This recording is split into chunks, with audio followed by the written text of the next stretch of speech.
வாழ்க வையகம், வாழ்க வளமுடன். வாழ்க்கை மலர்கள். நால்வோர் நற்சிந்தனை. நவம்பர் 28. தலைப்பு: மௌனம். நாம் கருத்தொடராக பெற்ற வினைப்பதிவுகளையும் பிறவி எடுத்த பின் ஆற்றி பெற்ற வினைப்பதிவுகளையும் தன்மைகளாக பெற்றவர்களாவோம். நம் வினைப்பதிவுகள் அனைத்தும் புதையல் போல உயிர் எனும் இயற்கை கம்ப்யூட்டரில் அடங்கியுள்ளன. காலத்தால் மலரும் அப்பதிவுகளின் வெளிப்பாடுகளே எண்ணங்கள், செயலார்வம், நோய்கள், இன்பத் துன்பங்கள் யாவும் ஆகும்.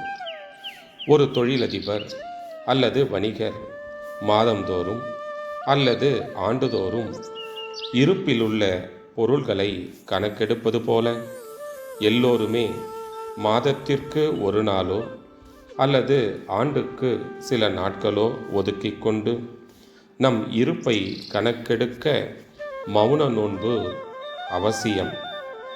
இந்த கருத்தோடு தவத்தால் அறிவை அமைதிக்கும் கூர்மைக்கும் கொண்டு வந்து அகத்தாராய்வால் நமது இருப்புகளை கணக்கெடுத்து புதிய திட்டத்தால் ஆக்க வாழ்வுக்கு வழி செய்து கொள்ள வேண்டும்.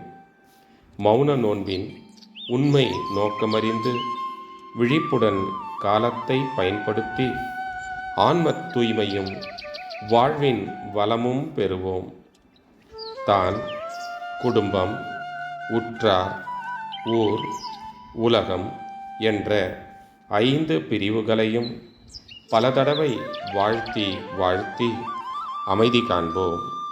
அருட்தந்தை. வாழ்க வளமுடன். தொடரும்.